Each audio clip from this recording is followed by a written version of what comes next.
kusoo dhawaada daawadayaal channelkeena sidii ballanteenu ahayd saaxiibayaal shargareeya channelka sidoo kale subscribe si wax walba ay kugu soo dhacaan oo soo gelinina frog gambaleelka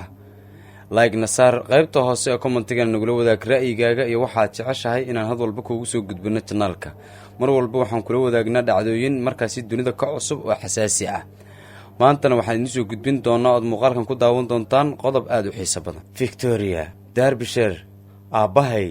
sidii aan uga badbaadi lahaa ayaan markasta ka fikiri jiray markii aan soo korayay waxaan xasuustaa aniga oo jirka oo dhan uu jarircoonayo xilli kasta oo aan maqlo inuu aabahay albaabka iska soo furayo talow xaalad nuucee ah ayuu ku jiri doonaa marka uu gudaha soo galo ma dood ayuu kicin doonaa taasina ma waxay horseedi doontaa in uu jug igu dhufto ama suunkiisa igu garaaco ama xitaa uu qadaadka iga dhurbaaxo mararka qaar waxaan nasiib u yeelan jiray in aan uga baxsado guriga saaxiibtay oo ku yaalay meel aan naga fogeyn maalinta xigtana aabbahay wuxuu aadi jiray shaqada anigana iskuulka ayaan sidaasi ku sii aadin jiray sidaas ayuuna u socon jiray buuqa iyo qalalaasaha jacaylka nolosheenna ay ku dhisneed oo dhan wuxuu ka imaan jiray dhinaca hooyaday taas oo wax walba oo uu aabbahay ku farxi karo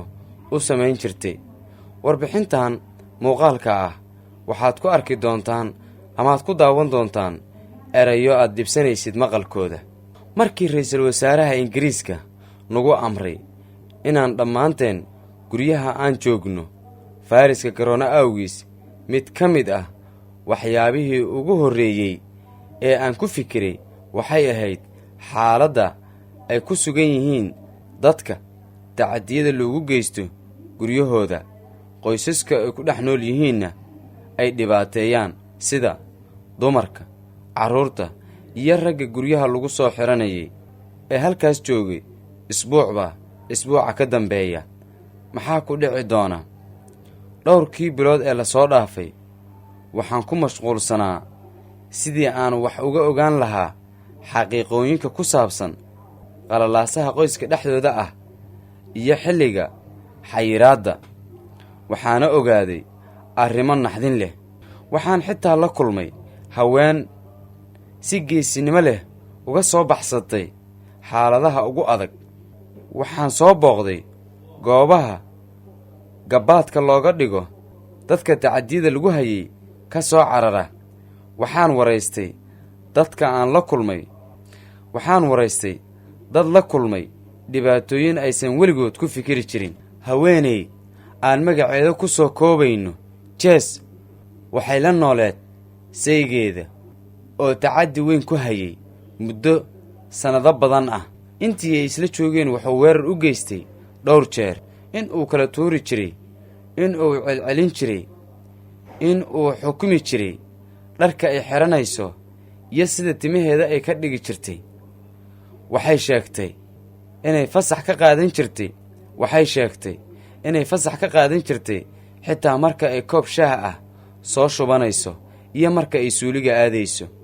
laakiin markii xayiraadda coronavirus la soo rogay tacadiyadii waxay u gudbeen heerkii awal hore heerar ka sii daran markii uu jeesaygeeda maqlay in shacabka lagu amray inay guryahooda joogaan isagoo xaaskiisa ku duraya ayuu yidhi hadda ayay ciyaarta inoo bilaabanaysaa sheekada haweenaydan waxay ka mid tahay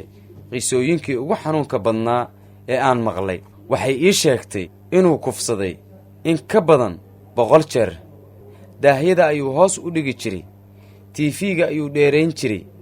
albaabka hore ayuu xiri jiray muusig ayuu kor u dheerayn jiray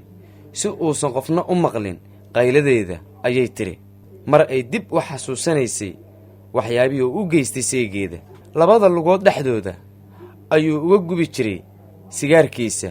si uusan nin dambe u damcin barnaamijka BBC Baronoma ayaa ogaaday sida uu sare ugu kacay tacaddiga qoysaska dhexdooda ah intii lagu guda jiray xayiraadda waxyaabaha dhacay waxaa ka mid ah sumayn iyo ceejin. dadka qaarkood amarka xayiraadda wuxuu u ahaa mid kuwa tacaddiga ku haya ay ka faa'iidaysanayeen. markii aan jees weydiiyey waxa uu iyada uga dhigan yahay amarka xayiraadda, waxay si fudud ugu jawaabtay dhimasho. aniga iskuulka ayaan uga nasan jiray dhibaatada aabbahay. aniga markii aan 12 jir ahaa waxaan xasuustaa inaan saldhigga booliiska u ordi jiray kadib markii uu aabbahay qolka jiifka ku soo xidho hooyaday uuna bilaabo inuu garaaco. waxaan ka baqi jiray inay gacantiisa ku dhimato. taleefankeennii guriga wuu go'naa sababtoo ah ma uusan bixin jirin lacagta laga rabo, waana hab kale oo uu nooga xayiri jiray qoysaska kale iyo asxaabta. si aad ah ayaan u ordi jiray, anigoo neeftuuraya ayaan saldhigga tegi jiray. kadibna askariga halkaa jooga ayaan ka baryi jiray inuu hooyaday caawiyo. laakiin hadda xilliga xayiraadda lagu jiro, dadka tacaddiga lagu hayo qaarkood waxaaba dhib ku ah inay taleefan wacaan, iska badaaye inay booliiska u cararaan, sababtoo ah qofka tacaddiga ku haya ayaa guriga la jooga 24 saacba 7 maalmood ee asbuuca. haween ayaa ii sheegtay in COVID-19 qaab kale oo xukun ah loogu adeegsaday. jees way ogeed inay booliiska uga baxsan karto seegeeda, laakiin ma aysan rabin in uu ku fahmo. mar uu kursiga fadhiga ku gam'ay ayay google ka raadisay sida loola xidhiiri karo booliiska iyadoo aan la wicin, maadaama ay ka baqaysay in uu kaco haddii ay wicitaan samayso. waxay heshay qaab farriin loogu diri karo booliiska, sidaas ayayna ugu dirtay tilmaanta gurigeeda. ciidankii ayaa yimid daqiiqado yar kadib. jees way ku qasbanayd in ay ka tagto gurigeeda oo ay hesho meel ay ku badbaaddo. BBC Panorama wuxuu helay sheekooyin badan oo ku saabsan tacaddiyo kala duwan oo la sameeyey dhowrkii bilood ee xayiraadda fayraska korona. 3 isbuuc ee ugu horraysay xayiraadda, 11 haween ah, 2 carruur ah iyo 1 nin ayaa sida la sheegay lagu dilay tacaddiyada qoysaska gudahooda ah. mas-uuliyadda dhimashada dadka waxaa iska leh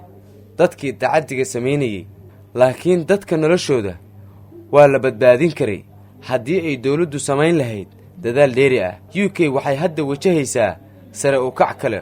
oo laga yaabo inuu saameeyo COVID-19, sidaasna mar kale xayiraad lagu soo rogi karo xilliga qaboobaha. aniga waalidkay waa ay kala tageen markii aan jiray 16 sano. xilligaas ayaana iigu dambaysay tacaddi iyo qalalaaso. daawadayaal, qodobkaasi xiisaha badan oo la yaab kale ayaan idinla wadaagaynay. sheer dhaha oo la wadaaga asxaabta, ra'yigaagana hoos inagula wadaag. subscribe-na dheh channelka sidii ballanteennu ahayd. mahadsanidin.